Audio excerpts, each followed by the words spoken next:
A paz do Senhor aos seminaristas, vamos para mais um vídeo aula do nosso seminário teológico do IBBC. Estamos tratando aqui a apostila 5, a matéria é vida cristã. Paramos o vídeo anterior na página 94, retomamos na mesma página com a lição 4.5.1, o dízimo. Alguns, porém, podem perguntar, que dizer do dízimo? O dízimo, segundo a Bíblia, é 1/10 dos bens que possuímos. As pessoas frequentemente ignoram o dízimo com o comentário casual. Não estamos sob a lei, mas sobre a graça. Essa declaração é verdadeira, mas lembre-se de que o evangelho da graça sempre vai além da lei.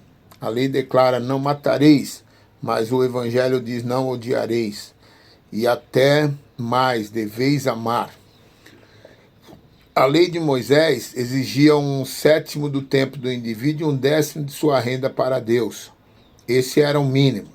O dízimo é o início e não o alvo.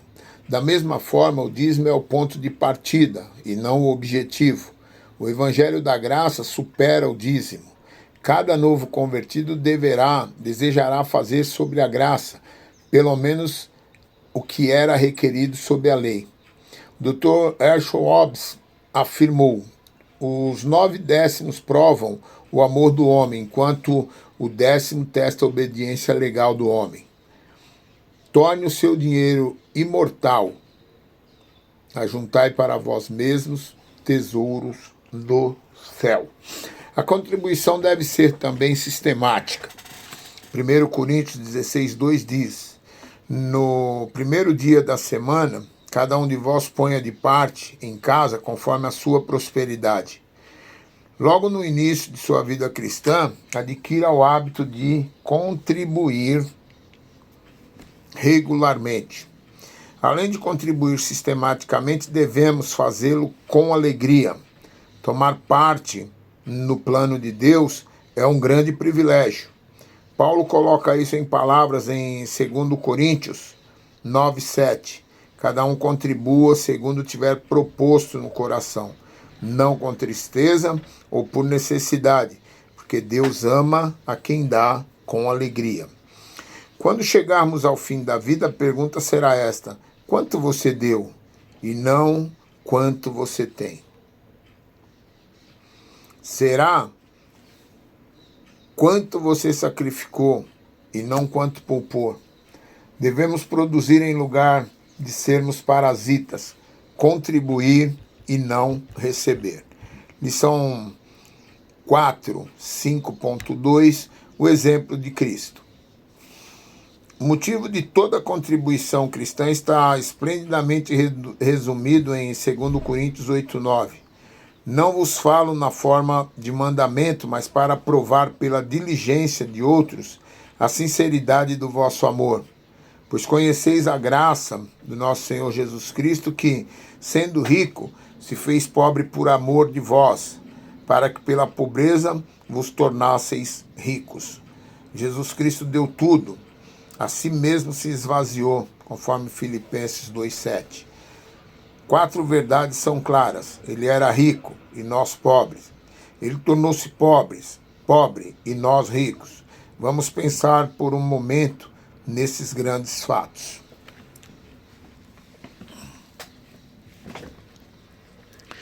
Página 95. 1. Ele era rico. No começo, tudo estava em trevas. Deus falou e fez surgir toda a criação. Disse Deus: haja luz. E o sol passou a brilhar nos céus. Ele decorou a noite com sua lua radiosa e as estrelas cintilantes, a seguir entre o dia e a noite. Ele colocou o mundo e fê-lo começar sua jornada à volta do sol. Deus não escavou os vales e levantou montanhas, esfriou a terra com água, dividindo-a dos mares.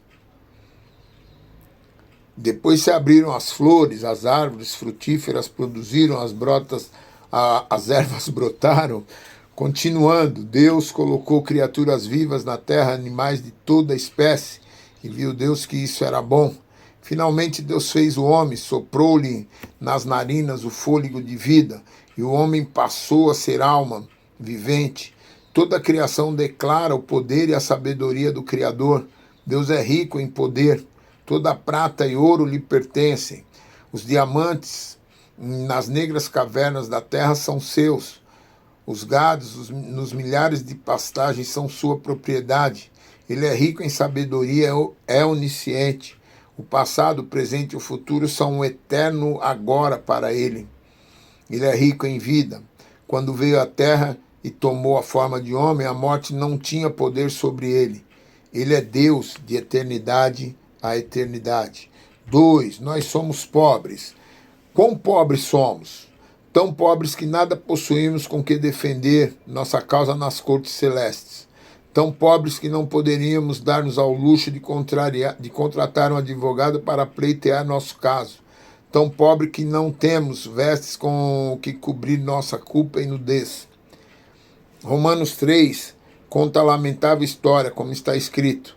Não há justo, nem sequer um justo. Não há um homem que busque a Deus. Todos se extraviaram. A uma se fizeram inúteis. Não há quem faça o bem, e não há um sequer. A garganta deles é sepulcro aberto. Com a língua urdem engano, veneno de víbora está nos seus lábios. A boca eles a têm cheia de maldição e de amarguras. São seus pés velozes para derramar sangue nos seus caminhos. A destruição e miséria. Desconheceram o caminho da paz. Éramos pobres, quão pobres, tão pobres que não tínhamos qualquer remédio para purificar-nos do nosso pecado. Tão pobres que não podíamos encontrar nem pão nem água para satisfazer nossas almas sequiosas. Éramos pobres. Ele tornou-se pobre. Jesus é o exemplo supremo do ato de dar. Sendo rico, se fez pobre por amor de nós, para que pela sua pobreza nós nos tornássemos ricos. Quão pobre ele se tornou? Tão pobre que não tinha onde nascer. Nasceu em estábulo, tendo gado como testemunha. Pensem como ele poderia ter vindo. Poderia ter nascido em um palácio, em um berço de ouro, alimentado com a colher de ouro. Poderia ter tido anjos para assisti-lo, mas não foi assim. Lemos em Filipenses 2. Antes, a si mesmo esvaziou, assumindo a forma de servo, tornando-se em semelhança de homens.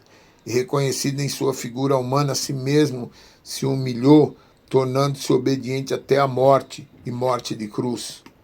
Quão pobre ele era! Tão pobre que, mesmo tendo feito o mundo, não tinha onde morar.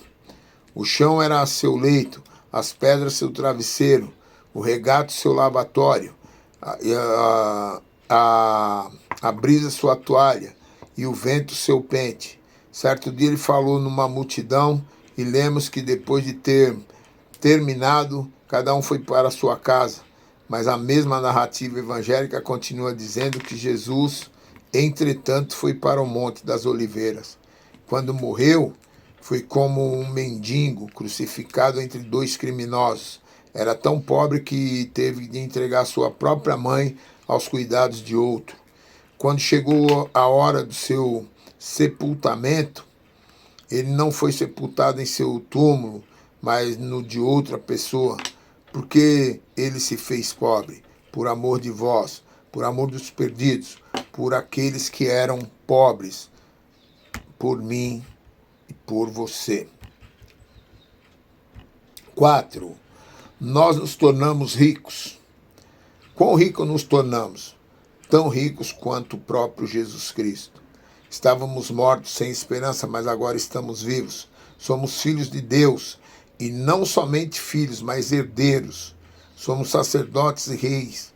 Reinaremos com ele. Quão ricos nos tornamos? Toda a riqueza dele se faz nossa. Somos co-herdeiros de Deus. Deveríamos cantar triunfantes. Meu pai tem casas e terra. Ele guarda nas mãos as riquezas do mundo. Seus cofres estão repletos de rubis, diamantes, ouro e prata. São incontáveis as suas riquezas. Henriette Ebuel. É verdade, e essas riquezas são nossas, pois confiamos em Cristo, podemos também assim cantar. Sou filho do rei, sou filho do rei. Com Jesus, meu Salvador, eu sou filho do rei. Ele nos fez ricos. O que devemos, o que daremos em troca? O que farei com a minha vida? Meu dinheiro, meu tempo, devo guardá-lo para mim? Ouso fazer isso? E você, o que vai fazer? Lembre-se da graça do nosso Senhor Jesus Cristo. E agora, nós encerramos a página 99 e vamos para, aliás, página 99, página 96. Na página 98, nós vamos para as conclusões e considerações finais. A vida cristã está relacionada à renúncia. Cristo disse aos seus discípulos: se alguém quer vir após mim, a si mesmo se negue, tome sua cruz e siga-me. O apóstolo Paulo compreendeu plenamente o significado da vida cristã quando registrou em seus escritos aos Gálatas: porque eu, mediante a própria lei, morri para a lei, a fim de viver para Deus. Estou crucificado com Cristo. Logo já não sou mais eu quem vive, mas Cristo vive em mim. E esse viver que agora tenho na carne, vivo pela fé no Filho de Deus, que me amou e a si mesmo se entregou por mim. Como vimos, não podemos considerar cristão aquele que não se uniu a Cristo, que não nasceu de novo e não recebeu a Cristo como Salvador. A vida cristã consiste em nos tornarmos escravos de Cristo. Portanto, gozando de toda sorte de bênçãos que Jesus conquistou na cruz, sabendo que nenhum mérito poderia vir de qualquer homem, a não ser do próprio homem perfeito, que provou que a vida cristã é possível, Jesus o Cristo. Se seguirmos o princípio de andar no Espírito, considerando diariamente as bases da vida cristã, gozaremos do melhor de Deus em nossas vidas. Seremos assim verdadeiros cristãos, vivendo em excelência a vida cristã. Nós encerramos então o conteúdo de vida cristã. Que Deus abençoe a todos os alunos, façam as revisões e estejam prontos em todo o tempo. Deus abençoe a todos.